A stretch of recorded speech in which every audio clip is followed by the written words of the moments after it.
Hello, welcome to Old Nerd Reads His Marvel Comics in Order. This is episode lucky number 13, and to go along with, and this is completely unintentional, the lucky number 13 Marvel Team Up 2 issue story arc with Frankenstein's monster and the Man Wolf, basically a werewolf. My last K cup of Tim Hortons coffee that I bought thinking it was coffee. In my defense, it was on sale. I got it. Well, it was deeply discounted, I should say. So at least I didn't pay a lot for it. But this is the very last one. So cheers. Okay. These 2 issues are fun. Written by Jerry Conway, art by Sal Buscema and Vinny Coletta. Yeah. Vinny Coletta is a great inker for Sal Buscema. The artwork in these 2 issues is great. Jerry Conway. This is a corny story with a lot of surprisingly deep moments. I'll try and point them out as we go here, I guess, as I skim through. But Spider-Man just stops a couple of robbers and gets ambushed, gets shot. And he wakes up tied up in a castle next to Frankenstein's monster. Doesn't know how he got there, but he got there by Baron Ludwig von Stupf. This guy is a complete clown. He's a complete throwaway character. I kind of wonder if Jerry Conway was making fun of House of Secrets from DC somehow, because there's a spot in here later on, and it just makes me think that. But he's a very corny character in this. He's very unserious, and I guess the entire story's unserious, but that particular character, he's really over the top unserious. The letters pages in these 2 issues is kind of interesting to me. These are the earliest issues of Marvel Team Up I own. I found one of these comics probably at a comic shop, maybe in the long boxes of back issues.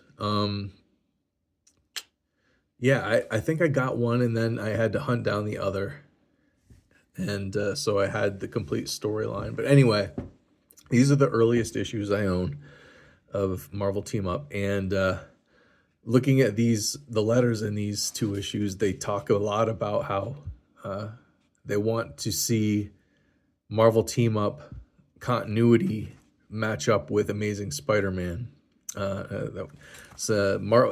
Spider-Man was eventually the star of Marvel Team Up, but when Marvel Team Up started, him and the Human Torch shared the title. So they would alternate every other month, but Spider-Man was gaining in popularity over the Fantastic Four. Fantastic Four were the big celebrity comic book of like the 60s, and Spider-Man kind of slowly crept up and overtook him in the 70s. And Spider-Man was getting so popular that he eventually appeared in it more and more, and until it was just Spider-Man. The Human Torch was just kind of phased out of the title. Human Torch, I think, still was considered one of the main characters of this at this time. This would have been 3 years into it, but I don't think there's any more issues starring the Human Torch after this. Maybe there is, but these are the earliest 2 I have, and then there's a gap in my collection, and then I pick back up and have all the rest of them. Like, this is number 36 and 37. I think I probably have, like, from the early issues, the early 40s issues on through the end of the title. And this title ends and essentially becomes Web of Spider-Man.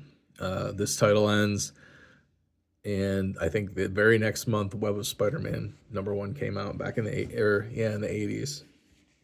Anyway, veered off course here quite a bit. This is a fun adventure. Spider-Man and Frankenstein's monster escape the castle, and it's in the Alps somewhere or something in Europe that they've been zapped to, and meet up with a shield agent who gasses them, knocks them out, and then somehow takes them to her hotel or something. I don't know. She's a Shield agent. She knocked him out to help her stop Baron von Stuff. So stupid. Like, how did this little skinny little blonde girl haul Spider-Man and Frankenstein's monster off the side of the mountain to the hotel? I don't know. Whatever. Comic books. This is funny. This is an ad for G.I. Joe toys before they were like, I don't know, were they Hasbro? Yeah, they were Hasbro here. Yep, Hasbro. But in the 80s, they redid them as like, what are they? I forget the height of those action figures, like 4.5 inch action figures, something like that. Star Wars action figures were a big hit. G.I. Joe redid from like Barbie doll size in the 60s and the 70s. This must have been like one of the final ones before they quit making them as Barbie doll size. This is funny. G.I. Joe meets the Amazing Atomic Man, and I guess he was a new character who's kind of like their Bionic Man. I think probably no, maybe Bionic Man wasn't out yet.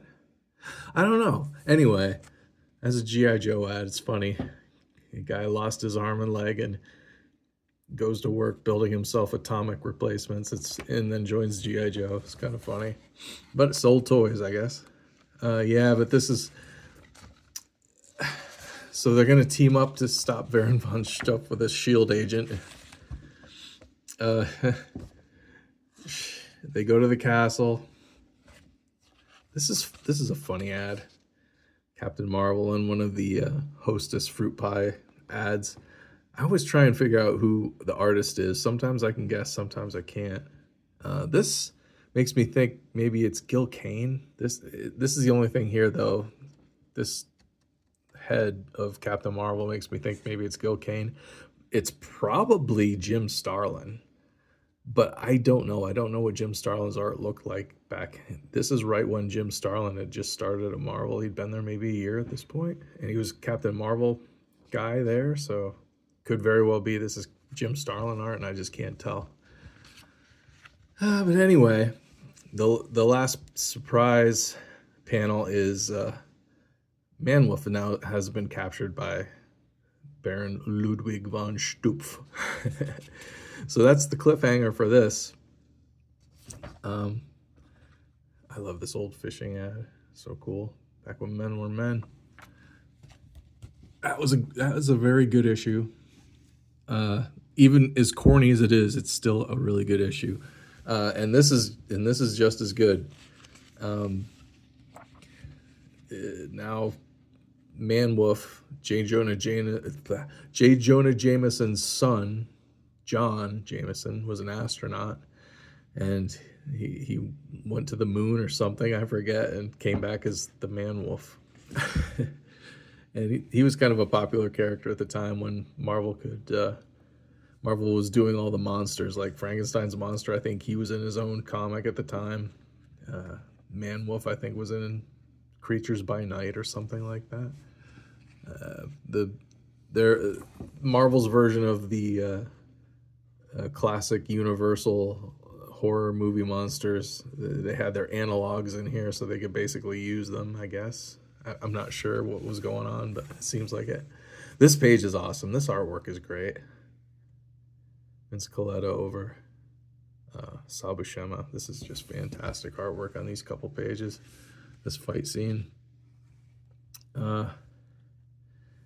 Here's where von Stupf, now that he's got everybody captured again, he's going to talk about his evil plan. So his plan is he's going to dissect Spider-Man and Manwolf and Frankenstein's monster. He's going to dissect them with his dissecting ray and recombine them as his monster army.